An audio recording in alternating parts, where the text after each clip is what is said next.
स्वप्नविकल्पाः, ये विचार सूत्र पर लगभग समाप्त हो गया था। थोड़ा सा है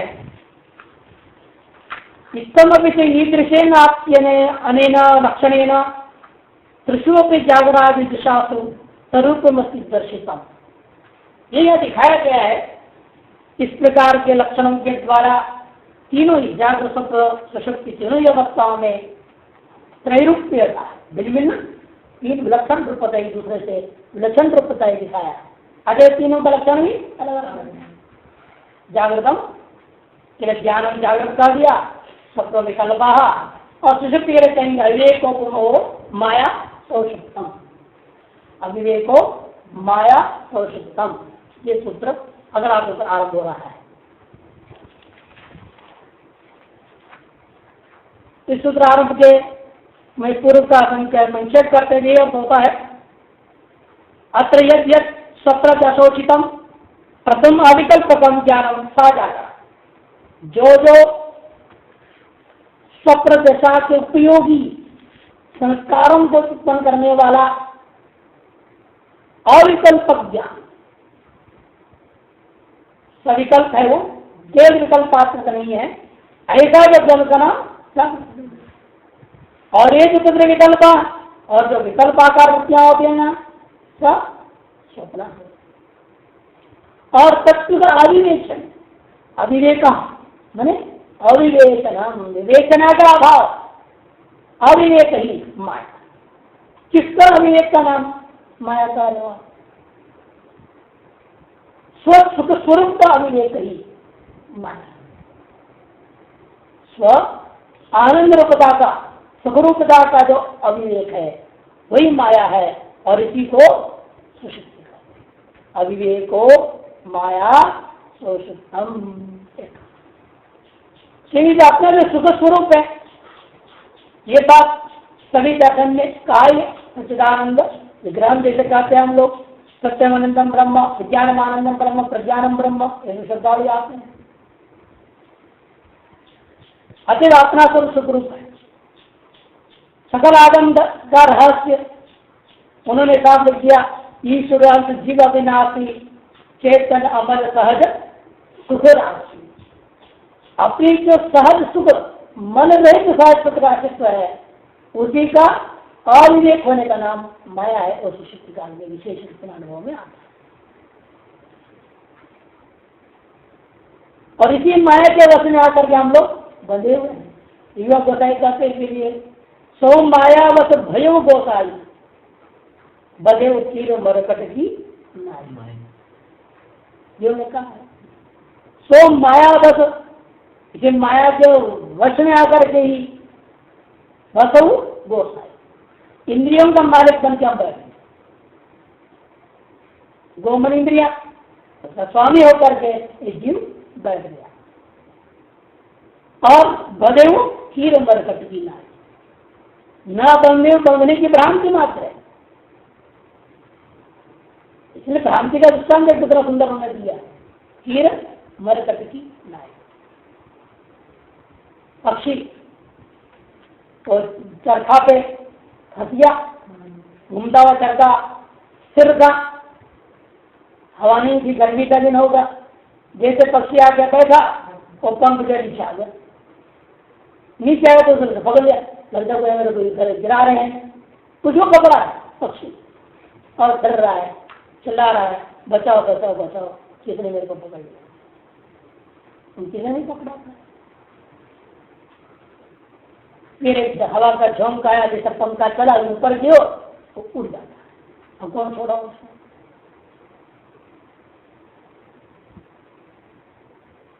मरकट बंदर ने चरा के लेकर घड़े में हाथ डाल दी, मुट्ठी भर लिया और घड़े के बाद हाथ नहीं आ रहा है तो घड़े के अंदर में किसी ने पकड़ लिया।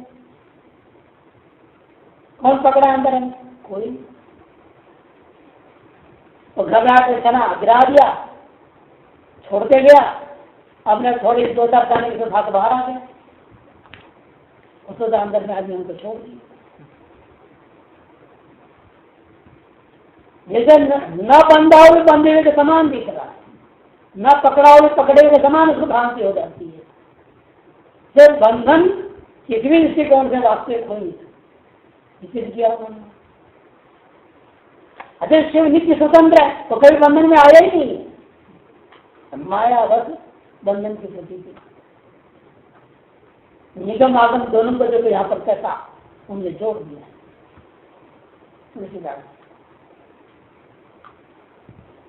और स्वरूप की कहानी तो बोल ही नहीं सकता कोई, क्योंकि आत्मा जो स्वरूप है जिसका अविवेक की वजह से हम सुषुप्त सोए पड़े और उसको जगाने गए।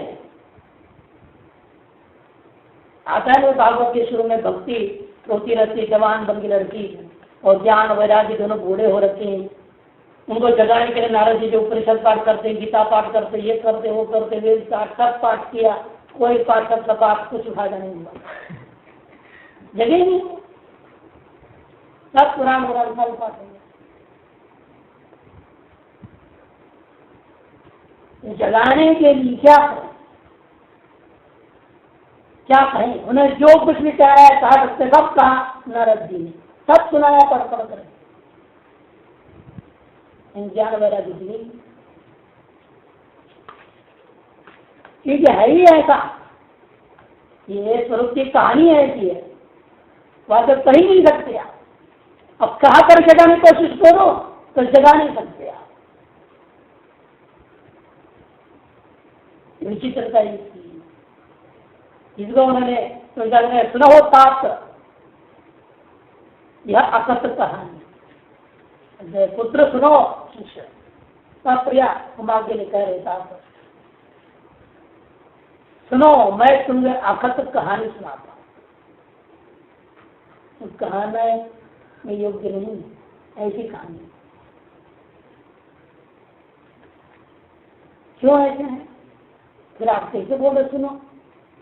ये अकथ है, कहानी कहा नहीं सकते हैं, तो सुनेंगे क्या हम? समुझत तो बने न जाई बखानी, तो समझ सकते हो बोल नहीं सकते। श्रुतियों को लक्षित करने का प्रयास है, जो श्रुतियों आगे हम आधार लेके ग्रंथों को क्या है इसके अंदर लक्षित करने के प्रयास मात्र, इनसे थोड़े उनको समझा सकता है। आप अपने दिमाग से अनुभव बुद्धि, तीक्ष्ण बुद्धि से, तीव्र बुद्धि, दृश्य का ग्रह बुद्धिया, सूक्ष्म या सूक्ष्म दर्शी, सूक्ष्म बुद्धि से इसको समझ सकते हैं, अनुभव कर सकते हैं, लेकिन कोई इसको कथन नहीं कर सकता। इसलिए कहना है कि पूर्व जागृत और स्वप्न जो अवस्थाएं हैं जिसमें बोलने का व्यवहार होता है, सुनने का व्यवहार होता है, समझने का भी व्यवहार होता है, इसका व्यवहार कहाँ है? मुख्य रूप में जागृत में, क्वचित स्वप्न। इसलिए अवस्थाएं भी ऐसे विचित्र है कि बहुत सारे लोग जीवन के आधा जीवन तो निद्रा में खो देते हैं, आधा जीवन तो निद्रा में चली जाती, और आधे में से आधा जीवन अन्य लौकिक व्यवहार, शौच, खाना पीना, नहाना वहाना, उनमें से चल जाता है 25%, और बचाओ 25% में पूजा पाठ ध्यान भजन के लिए 10% समय मिलती है, और 15% जो आपका मनोरंजन में करेगा, जागृत स्वप्न में जाए। आदमी सोचते हैं, कोई करता है मैं ऐसे करूंगा वैसे करूँगा, एक करूँगा वो करूँगा वो करूँगा, ऐसे स्वप्न देखते रहता है, ऐसे करूँगा कैसा हो जाएगा, वैसे करो सो जाएगा, कल्पना होगी जैसे कल्पना। 15% जीवन इसमें चल जाए। विद्यार्थी जीवन बचपन से ही, और बचपन में हम देखते हैं परीक्षा का अवगम करें, हम ऐसा ऐसा ऐसा प्रश्न आएगा तो हम ऐसा लिख देंगे, वैसा प्रश्न आएगा ऐसा लिख देंगे, जितना मार्क आएगा उतना कल्पना देखो आपको अच्छा लगा तो पूछो, और प्रश्न आएगा तो एक कभी जवाब आता नहीं, कई बार ऐसे हो जाता क्या हो जाता है आदमी। तो इसीलिए स्वप्न जो जागृत में जो स्वप्न जैसा मनोराज्य जो व्यवहार है, इसमें भी हम लोगों को काफी समय व्यस्त जाता है, और स्वप्न में भी जागृत याद है,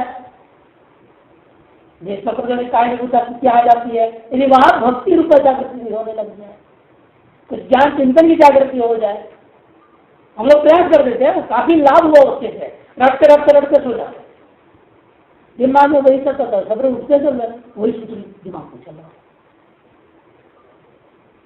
जो चीज रट वही चीज आती थी सवेरे भी, मतलब रात भर वही टेप चलता रहा अंदर ही अंदर काटे, खूब रटते रटते रटते सोने, दोनों तरफ पुस्तक होते थे, देखता तो इधर ही पुस्तक इधर इधर करवट आंख में करवट गए, उसको तो दिखनी चाहिए, हाँ क्या कौन तेरा रहा था, रटो उसको फिर आगे बढ़ो, उधर करवट से जग गया वो पुस्तक दिखेगा, वहां के कौन तेरा रखेंगे, इतनी दिमाग लगाते और इसे बहुत लाभ होता, बहुत तेजी से याद आ जाती, तो सवेरे के समय जितना हो जाए उतना अच्छा, इसलिए कहते हैं वो जो स्वप्न में जागृत होता है उसके लिए हमें जोर देना चाहिए, और जागृत स्वप्न को हम काल व्यतीत कर रहे हैं उसको रोकना चाहिए, दोनों विपरीत एक साधना है, स्वप्न में जागृत को बढ़ाने की कोशिश करनी है अभ्यास से, और जागृत में जो स्वप्न है उसको रोकने की कोशिश करना है, ये अभ्यास होने लगेगा, अपने आप सुषुप्ति में भी आपकी जागृति बन जाएगी, फिर अविद्या माया का असर घटते जाता है धीरे धीरे, और आपका अपने आनंदानुभूति जो वहां पर इस समय अविवेक हो रहा है उसका विवेक जागृत हो जाएगा, तो सभी लोगों को बाहर कुछ हो जाएगा कि हम अपने आनंद स्वरूप में हैं, अब उनके लिए याद करते हैं ना, जिन आप जगने के बाद करते हैं सुगम हम न चिंतित विषम, ये बात ना हो, सुगम अस्वास्थ्य न किंचित अवेशम जगने के बाद बोल रहे, तो उस समय सुखा सुगम अस्वास्थ्य ना बोल करके सुगम अनुभवानी कहाँ है, उसमें नहीं, और उस समय विवेक होने लग जाए तो मुक्ति बहुत आसान, इसे का कहना है अविवेको माया सुषुप्तम, ज्ञान यही है, मेरी शक्ति है, इसका अनुदय जिस दिशा में है वह सुषुप्ति है, ज्ञान और ज्ञान मेरी शक्ति का उन्मेष है, यह बात का अनुदय जिस दिशा में होती हो तो नाम सुषुप्ति है, चिद्रूप का विवेक इसी को कहते हैं, क्योंकि वह यही है, ये विमर्श इस समय नहीं रहता, शिव ही मैं हूं ये विमर्श नहीं रहता है, ज्ञान और ज्ञान जिसकी शक्ति है, क्यों ऐसा नहीं रहता, कि ज्ञान और ज्ञान जिसकी शक्ति रही है वही सो जाता है, वही सोया हुआ है, पशु सो गया, सकल आवृत्ति जाल का पोषक होने से इसी को माया देकर, जितने भी आवरण जाल हम जागृत और स्वप्न में अनुभव कर रहे हैं इसका बैक्टीसाइड कहाँ होता है, जागृत और स्वप्न में तो हम थक रहे हैं, और सुषुप्ति में ही बैक्टीसाइड होता है, पुनः ऊर्जा प्राप्त होती है, शक्ति प्राप्त होती है, स्वस्थ हो जाते हैं, इसलिए कहते हैं कि समस्त जो आवरण रूपा जाल का पोषक होने से इसको माया कहा गया है, अर्थ और स्मृति स्वात्मक होने पर भी इसका भान नहीं हो, इसलिए कहना सुषुप्त हो,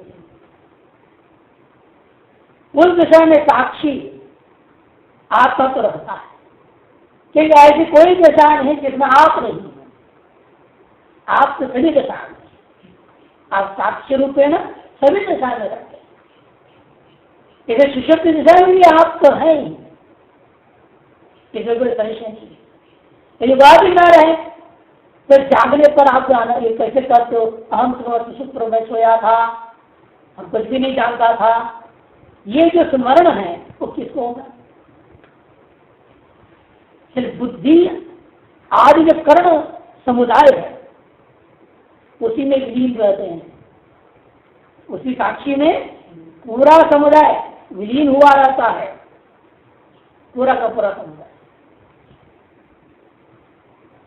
इन तीनों अवस्थाओं में ज्ञानी अवस्था वाले को ही देखता है, अंतर क्या है देखो, यही सूत्र बता रहे हो, ज्ञानी क्या है? इन अवस्था वाले को देखते हैं, अवस्थाओं को नहीं देखते। अवस्था उसके लिए दृश्य, कोई महत्व नहीं उसका। तो उसकी दृष्टि कहाँ टिकी रहती है? इन तीनों अवस्थाओं वाला जो मूल शिव तत्व है उसमें दृष्टि, मैंने अपना स्वरूप में दृष्टि। अतएव उसके स्वरूप का आवरण नहीं होता है। इन पशु जीव के लिए स्वरूप अवकाश न होने से यह अवस्था है उसके लिए बंधक हो जाती है।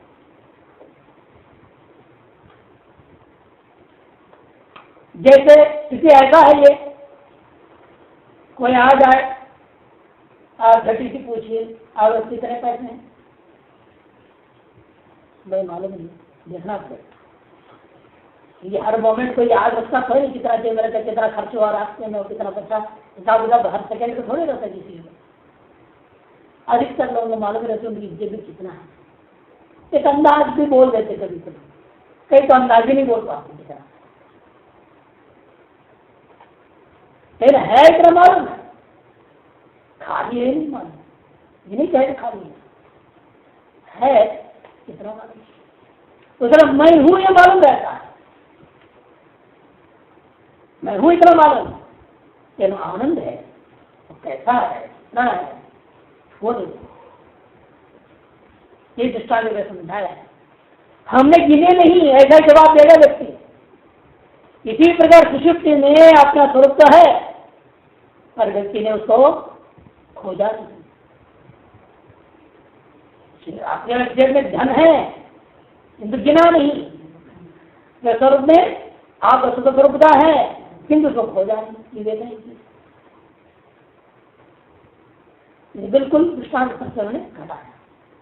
ज्ञान शक्ति जागृत है, अंतर नव नव उदीयमान विकल्पात्मक स्वप्न और स्वस्वरूप का अविवेक आत्म सुषुप्ति है।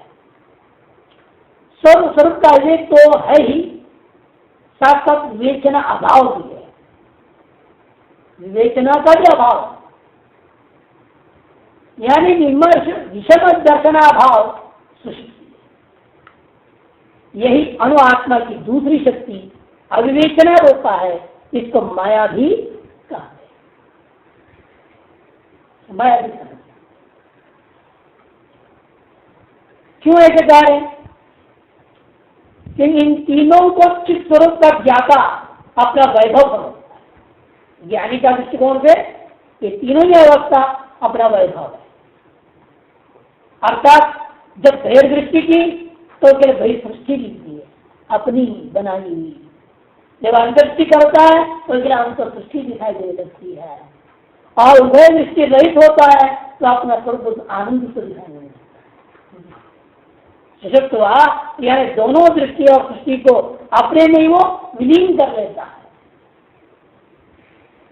इस प्रकार शिवमत का अभ्यास करने वाला आत्मा को कभी परिच्छिन्न नहीं समझ सकता। इस साधक का इस स्वरूप को शिवयोगी का व्यवहार से सारा चीज को कैसा देखता है, सारी चीज को तो आचार्य शंकर ने एक सुंदर श्लोक में कह दिया, महाराज पूजा नहीं है। आत्मा तम गिरिजामति सहचरा, आत्मा तम गिरिजामति सहचरा, प्राण शरीरं गृहं पूजा ते विषयोपभोग रचना निद्रा समाधि स्थिति संचार पदयो प्रदक्षिण विधि स्तोत्राणि सर्वा गिरो यद्यत् कर्म करोमि तत्तदखिलम् शंभो तवाराधनम्। सारा कर्म उन्होंने निकल कर दिया, कहते नहीं आत्मा, आत्मा त्वम, और बुद्धि ये शक्ति है गिरिजामति, प्राण शरीर प्राण प्रधान शरीर ही इनके निवास स्थान मंदिर। और कहते भाई क्या है, जितने भी क्रियाकर्म कर रहा हूं संसार पदयो प्रदक्षिण विधि, जो मैं घूमता फिरता हूँ आता जाता हूँ जहां कहीं भी, यही आपकी प्रतीक्षा है। स्तोत्राणि करवा दो, जो कुछ ही बोल रहा हूँ तो गाली नहीं दे रहा हूँ, वो भी तुम्हारे स्तोत्र है, कह दिया सारा वाणी तुम्हारे स्तोत्र। कि मैं कुछ बोलता ही नहीं, जो बुलवा रहे तुम बुलवा रहे, सरकारी बुलवाए वेद बुलवाओ, तेरी उम्र मैंने कर्तव्य भोक्तृत्व भाव ही नहीं, कोई दृष्टिकोण से कह रहा है यज्ञ करो मी तब तदक्षिण, जो कुछ भी कर रहा हूं वह सब कुछ संभव वाला है। ये शिवयोगी का दृष्टि है, इस व्यवहार की हम कर्तृत्व भोक्तृत्व रहित दृष्टि अपनाता है। और निद्रा समाधि इसलिए क्या, इसलिए हमारी जो स्थिति क्या है, निद्रा क्या है, उस निद्रा को समाधि मानता है, क्या उससे भी अपने स्वरूप में है, लेकिन अंतर दृष्टि न बहिर्दृष्टि है, ना अंतर दृष्टि न बहिर्दृष्टि है, किंतु स्वरूप दृष्टि यहाँ, इसलिए समाधि है उसकी निद्रा समाधि। और जागृत स्वप्नादियों को वो सब पूजा के रूप में ले लिया है, सकल इंद्रिय व्यवहार को ले लेना है। अतएव शिव इसको कहते हैं शिव योगी। उस अद्भुत रचयिता मेरा अपना ही ये सारी लीला हो रही है, सारी पीड़ा है, ये ऐसा देखने वाला वह महान शिव योगी है। सएव शिव योगी कथ्यते भावना प्रसंगे का, सएव शिव योगी कथ्यते। टीकाकारों का कहना है सौषुप्ति यदि विकल्पा न शक्यते तथापि तत्र विवक्षायाम तथोचित जागृत ज्ञान इव तदनंतरम संस्कार कल्प विकल्प रूप तद उचित स्वप्नोपि अस्त्येव।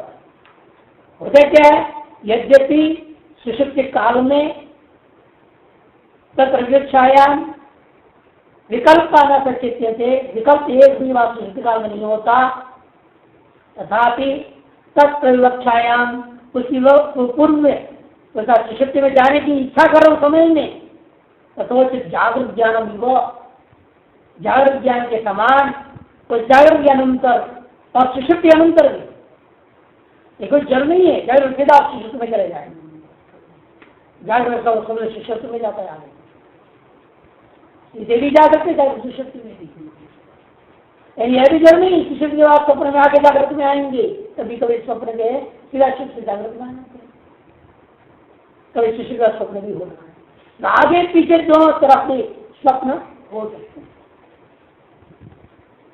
इसलिए कि दोनों हो सकते। संस्कार कल्प विकल्प रूप सदुचित स्वप्न अप्यस्तेव, उत्तरकालीन स्वप्न हो भी सकता है, इसमें कोई संशय नहीं है।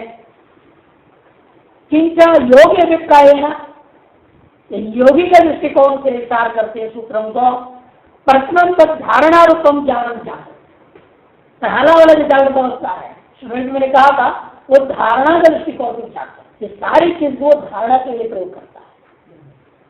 ये जब परीक्षित पूछते हैं सुखदेव महाराज जी से, आप कहते ध्यान करो ध्यान करे, धारणा ही नहीं हो रही तो ध्यान क्या हो, चलिए ये बताइए मैं धारणा कहाँ करूं, इस मन को कहाँ बांधू, पहले फिर उसकी वृत्ति को उसे प्रोवाइड करने का प्रयास करूं, बंधे तो सही पहले जगह जैसे बंधे चित्त से धारणा, ये सूत्र करके धारणा कहाँ करें, किस देश से बंधो, इस चित्त को बांध दो, कहाँ बांधो, किस खूटी में बांध जाए इसको।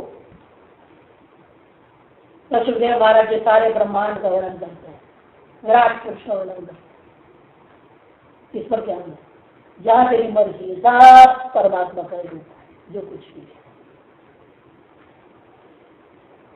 है, सारा जागृत जगत जो है आपका इस परमात्मा का पूरा शरीर रूप विराट रूप है, इसलिए इस पर कहीं भी तुम धारणा कर लो, तेरी मर्जी जहां तेरा मन लग जाए उसमें लगा।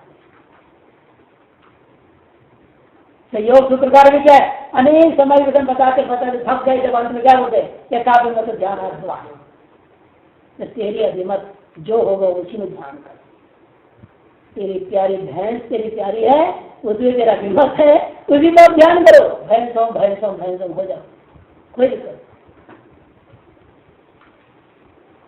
जिसमें भी धारणा होनी चाहिए। और जागृत का हर क्रियाकलाप अपनी धारणा को लेकर बन सकता है, ये योगी के लिए क्या है, जागृत की धारणा है। और स्वप्न क्या है, वृत्ति की धारा प्रवाह हो रहा है, ना कोई बाह्य सामग्री की अपेक्षा नहीं है, स्वप्न ध्यान ही कर, वगैरह ततः तत्प्रत्यक प्रवाह आत्म ध्यान रूपाधिकल्पा स्वप्न और ग्राह्य ग्राहक भेद असंचित रूप से समाधि सौषुप्त ग्राह्य ग्राहक भेद का विवेक न होने के कारण से सुषुप्ति समाधि है, निद्रा समाधि इत्यपि अनया वाचो युक्त्या दर्शितम। इस प्रकार से इन सूत्रों के द्वारा योगी के लिए धारणा ध्यान समाधि का विधान किया है और अज्ञानी बंद पुरुष के लिए जागृत सुषुप्ति का लक्षण बताया है, समझो, जिससे उस स्वरूप को लक्षित करने के प्रयास किया जाए। इसलिए अन्य ग्रंथ में लिखा है योगी के अभिप्राय से अबुद्धम बुद्धम एव च प्रबुद्धम प्रबुद्धम च। अबुद्ध सुषुप्ति, बुद्धम स्वप्न, प्रबुद्धम जागृत, सुप्रबुद्धम समाधि स्वस्थिति। इन संज्ञाओं के भी द्वारा इन अवस्थाओं का वर्णन किया गया है। विवेचनाख्यात हेतु मायामयम सौषुप्तम, अविवेको माया सौषुप्तम। ये सूत्र के द्वारा जिस अवस्था में कथित विशेष विवेचनम न भवति, किसी भी विशेष का बहिर्यांतर किसी विशेष का जो है विवेचन न हो, उसी का नाम अविवेक होगा। यह तो अविवेक द्वारा स्वरूप परिचय न भवति, अविवेक के कारण से अज्ञानी के लिए स्वरूप का परिचय न होने से उसके लिए माया कहा गया है। माया का स्वभाव है स्वरूप का आच्छादन करना, स्वरूप का अभिव्यक्त करना। मोहमयम इसलिए करे यदुक्तम यत्रार्थ स्मरणेन तत्सौषुप्तम उदाहृतम। जहां पर अर्थ भी नहीं, स्मरण भी नहीं। जागृत में क्या है? अर्थ, स्वप्न में क्या है? स्मृति प्रधान है। अर्थ और स्मृति माने जागृत और स्वप्न दोनों जानी है, उसी का नाम सुषुप्त करके कहा गया।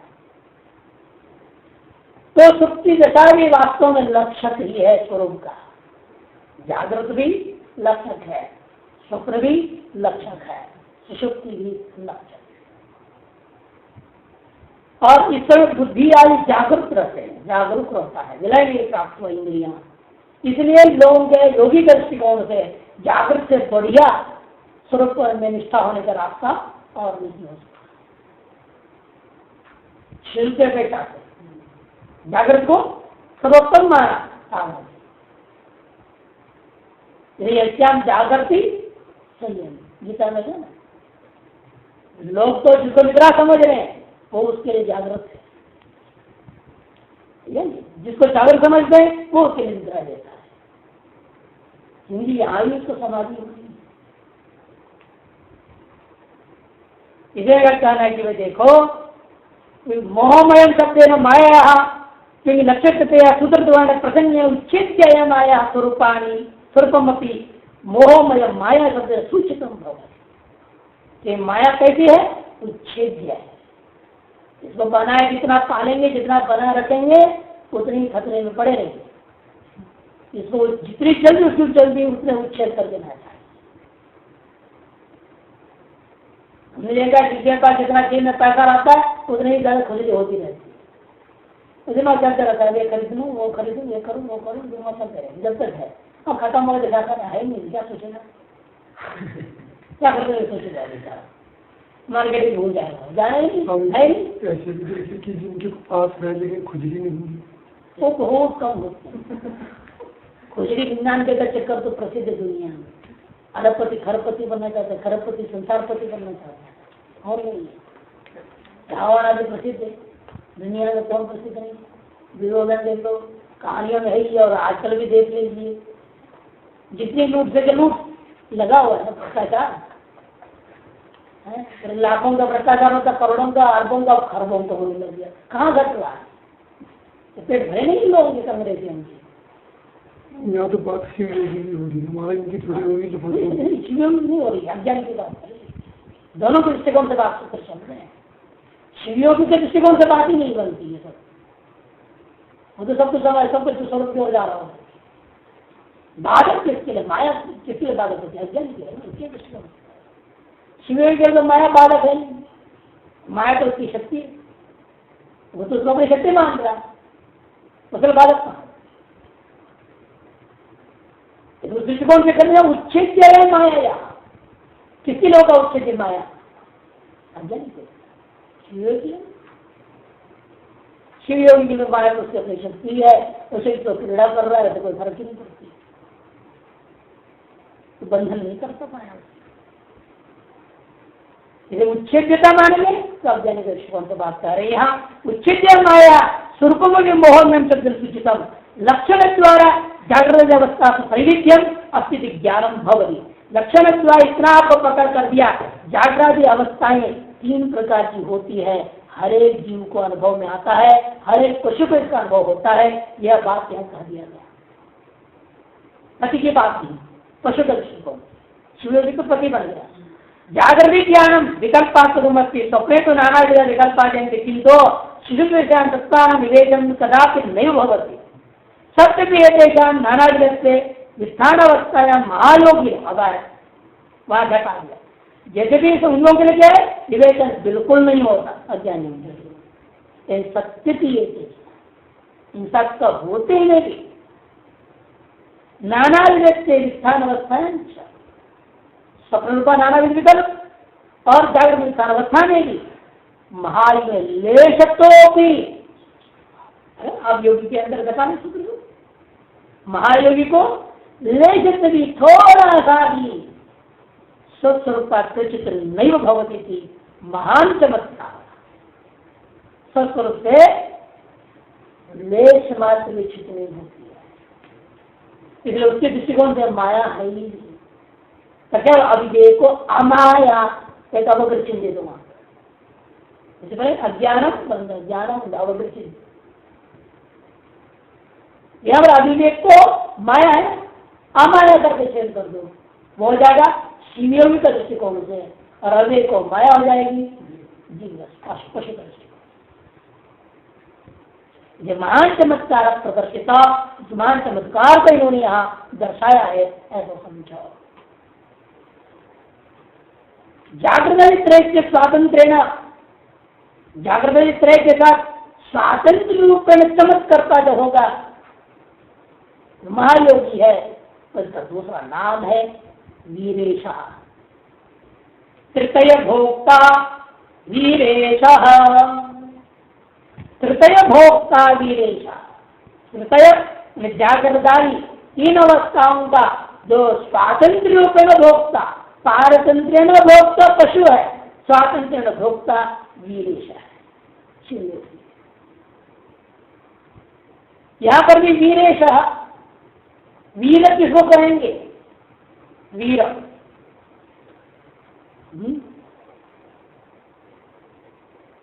कहते तीनों को त्याग कर, तीनों से पृथक अपने आप चिद्रूप का निश्चय करने वाला वीर, जो अपनी चिद्रूपता का निश्चय करके शिवोहम में प्रतिष्ठित रहने वाला है, वो वीर है। और ऐसे वीर और इनको अपना वैभव मानने वाला वीर होते हुए ये सारी अवस्था और सारा जगत को अपना वैभव मानेगा जब, तो उसका नाम वीरेश बन जाता।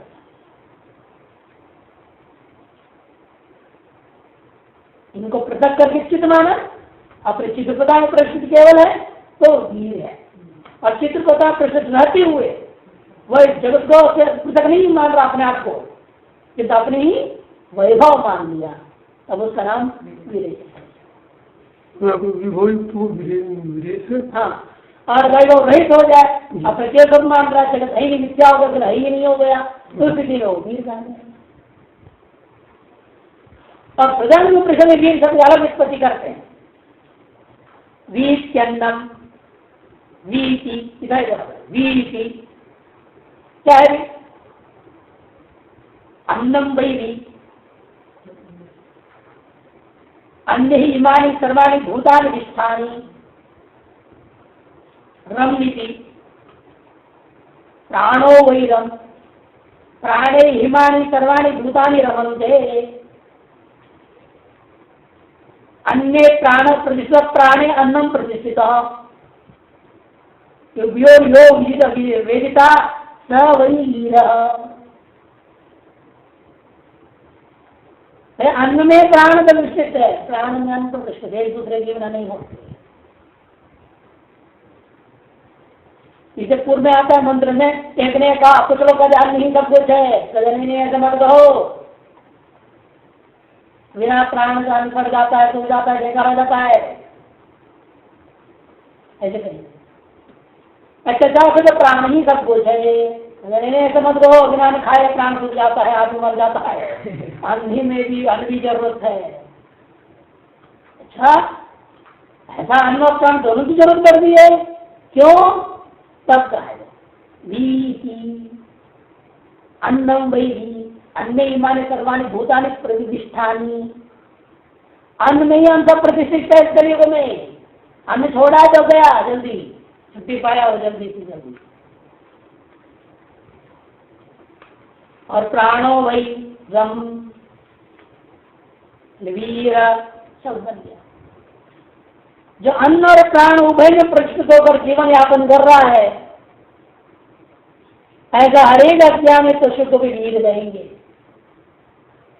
इन पशुओं का वीर है, वीरेश है पशुपति साक्षात शिव को वीरेश है, श्रुति सम्मत अर्थ होगा। वह इस वहां पर आगे बढ़ाया नहीं उन्होंने, बात नहीं खत्म कर दी, बात जीवों को बता दिया। समस्त जीव जो है अन्न प्राण मैंने पशुओं का वर्णन कर दिया, जीव दृष्टि। अब उसे आगे बढ़े सब पशुओं का भी जो कौन होगा, पशुओं में जो पति पशुपति शिव होगा। भोक्ता वीरेश अतएव अर्थात जो इन दो तीनों अपनी शक्ति, इन तीनों मैंने जाकर शब्द शक्ति, जो अपनी शक्ति उसी प्रकार जैसे सूर्य की किरणों के जैसे अपनी शक्ति का ये वैभव मानता है, जानता है, वह तीनों का स्वामी है, वह पशु कैसे हो सकता है?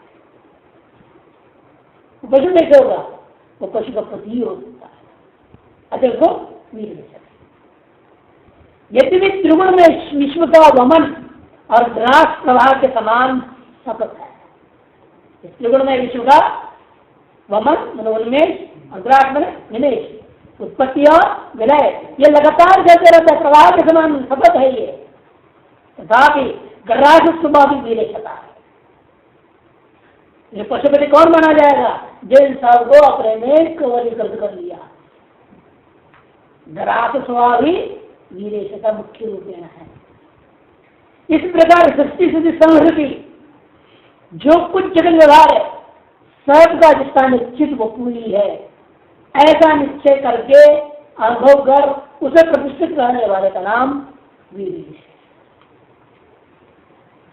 वीराणाम इंद्रियाणाम ईश्वर वीरेश, इंद्रिय कहीं सकल इंद्रियों पर विजय पा लिया है, दो वीरेश। वीर कौन किसको बोलते? इंद्रियों को। इंद्रियों को वीर क्यों कह रहे हैं? ये बहुत बलवान, इनको जितना बड़ा कर टीकाकार करते एक इंद्रिय जीत परेशान हो जाओगे, जीवन भर में इन 10 इंद्रियों की जितना मुश्किल है। 11वां तो हमेशा के लिए बैलेंस रह जाता है, मन तुम तो जीत ही नहीं पाते। क्यों? उन्हें कहा 100 साल तुम्हारा जीवन है, हर 10 साल में की इंद्र जीत भी जाओ तपस्या करके 12 साल की तपस्या होती है। चित्र 10 इंद्रिया जीते जीते 120 साल गया, आयो खत्म। 11वां इंद्रिय कौन जीतेगा? नहीं जीतते। इतने चलते महाराज कहते हैं एक एक इंद्र चक्र में पढ़ो मत। इन सारे इंद्रियों को कौन खाप जा रहा है? कौन ताकत दे रहा है इनको? वहां पर उसको काटो, जबान काटो, कैसे से काट है ना करके जबान काट दो, इंद्र पर नियंत्रण कर दो।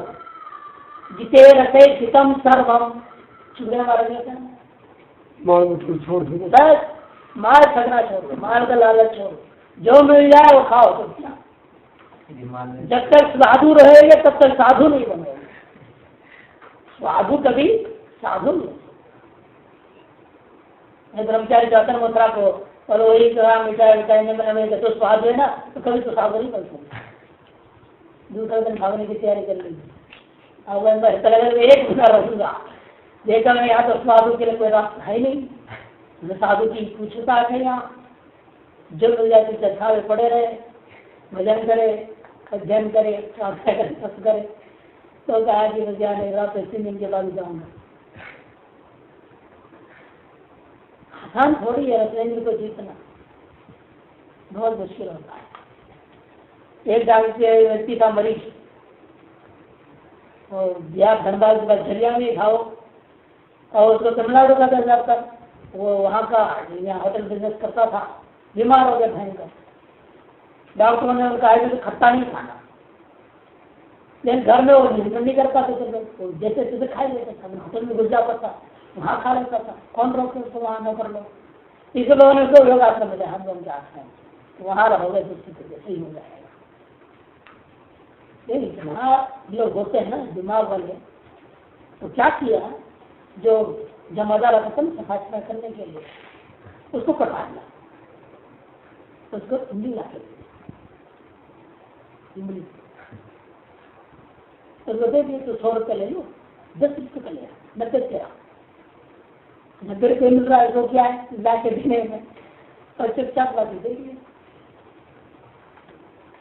अगर हम लोग योग करा रहे तो कहाँ असर करना योग का, योग का तो असर नहीं, दवा का भी असर नहीं, जिसका असर नहीं कर रहा हूँ असर बढ़े जा रहा है, परेशानी और बीमारी बढ़ रही है। तो हमने सोचा कथन किया, इतना हम लोगों ने कराया, लोगों को झटपट लाभ होता है, इस गति को क्यों नहीं हो रहा कोई असर, कहीं ना कोई लाभ है। फिर हमने जो कमल का लड़का था वहाँ सही बनाता था, तो उसको मैंने कहा देख तू उसको ध्यान रखना, उसके पास कौन आता जाता है,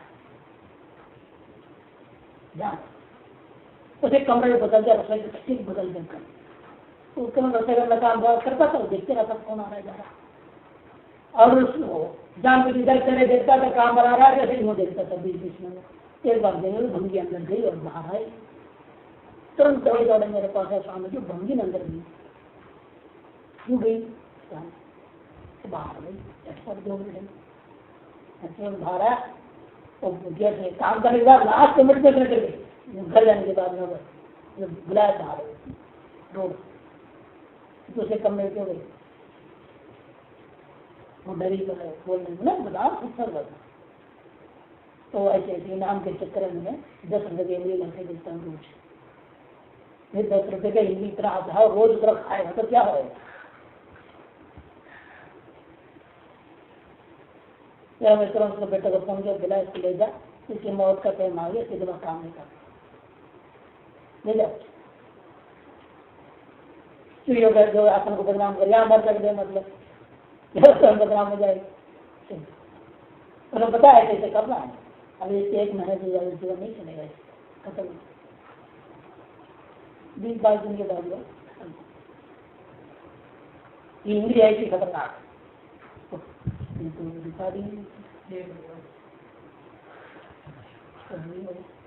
तो जीते रहते जितना सर्वम कर, इसलिए ये जीतना इंद्रियों कर लो जो जीतेगा वो भी वीराणा इंद्रिया ईश्वर शेष कर देंगे।